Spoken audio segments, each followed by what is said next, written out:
Саламатсыздар ма оқушылар? Сендермен бірге бүгінгі тақырыпты талқылайтын Түркістан облысы Отырар ауданы Көксарай ауылы Мұхтар Әуезов атындағы жалпы орта мектебінің биология пәнінің мұғалімі Мәженова Майра Лесханқызы. Биология 10-шы сынып, эволюциялық даму. Сабағымыздың тақырыбы түр түзілудің механизмі. Түр түзілудің оқшаулаушы механизмі түр түзілудегі репродуктивті оқшаулану. Түр түзілу жаңа түрдің пайда болуы. Өте күрделі әрі ұзақ уақыт аралығын қамтитын эволюциялық процесс. Жаңа түрдің пайда болуын алғаш рет Чарльз Дарвин табиғи сұрыптау тұжырымдамасында ерекше атап көрсетті. Түр түзілудің екі жолы бар. Олар географиялық түр түзілу, экологиялық түр түзілу. Енді географиялық түр түзілуге тоқталайық. Географиялық түр түзілу дегеніміз түр түзілудің негізгі себебі географиялық оқшаулану. Ал оқшаулану екі жағдайға байланысты болуы мүмкін. Біріншіден, бастапқы түр аймағы қандай да бір табиғи кедергілерге байланысты оқшауланған бірнеше бөліктерге бөлініп кетеді. Мысалы, тау түзілу немесе түбекті материктен бөлетін бұғаздардың түзілуі. Тағы да басқа сол сияқты түр түзілулер жатады екен. Ал екіншіден, оқшаулану бастапқы түр аймағының кеңеюіне байланысты жүреді. Бұл кезде түр популяциялары бір-бірінен алшақтап, жаңа орта жағдайларының әсерінен өзгеріп, жаңа түр бастамаларына айналады екен. Келесі экологиялық түр түзілу.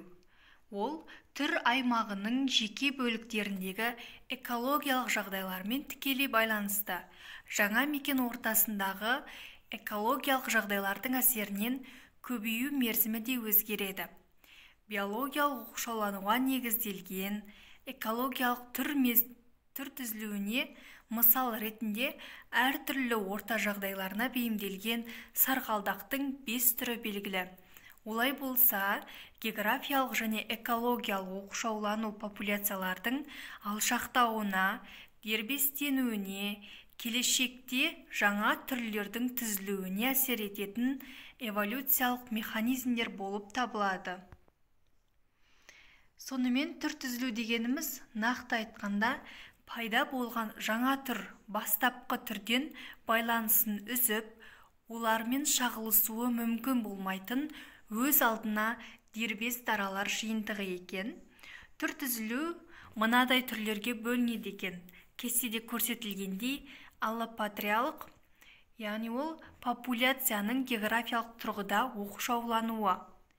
Перипатриялық, ол жаңа қоршаған ортада кіші популяцияның оқшаулануы екен.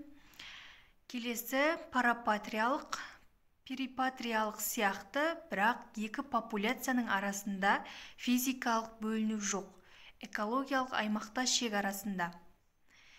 Симпатриялық, тіршілік ету ортасында оқшауланусыз.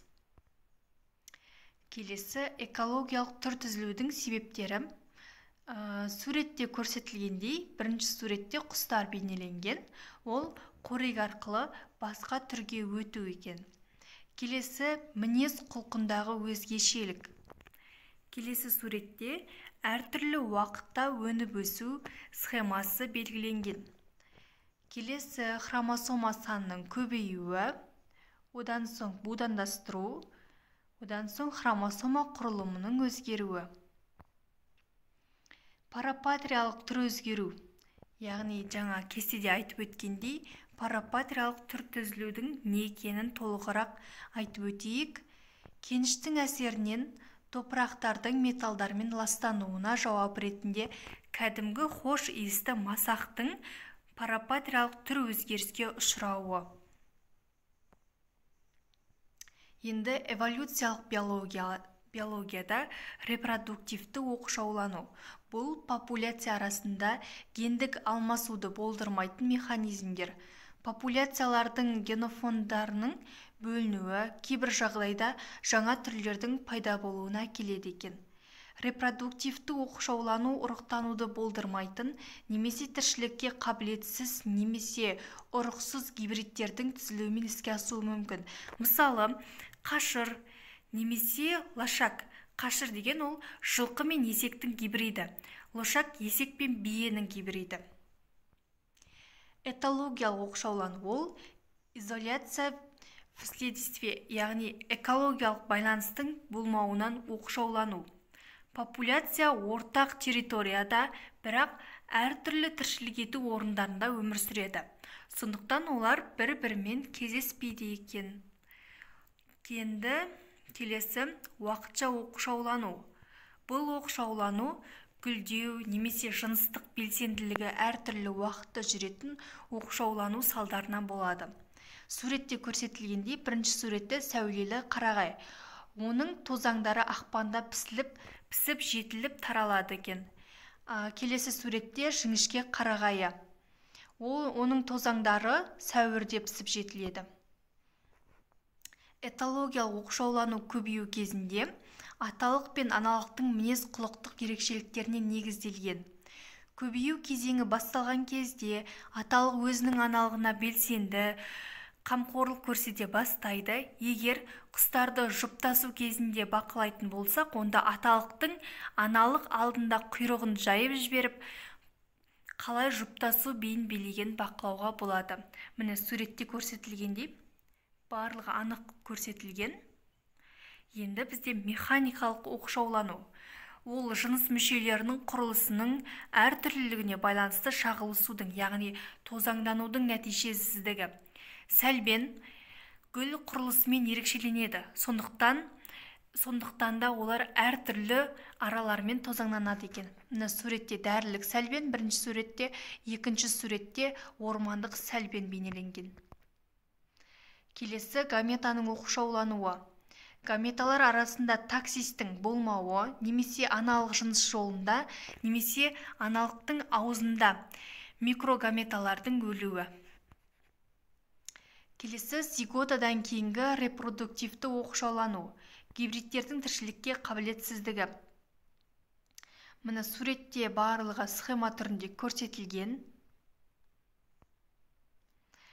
Енді қорытындылайтын болсақ, популяциялардан жаңа түрдің түзілуі микроэволюцияның нәтижесінде болып табылады.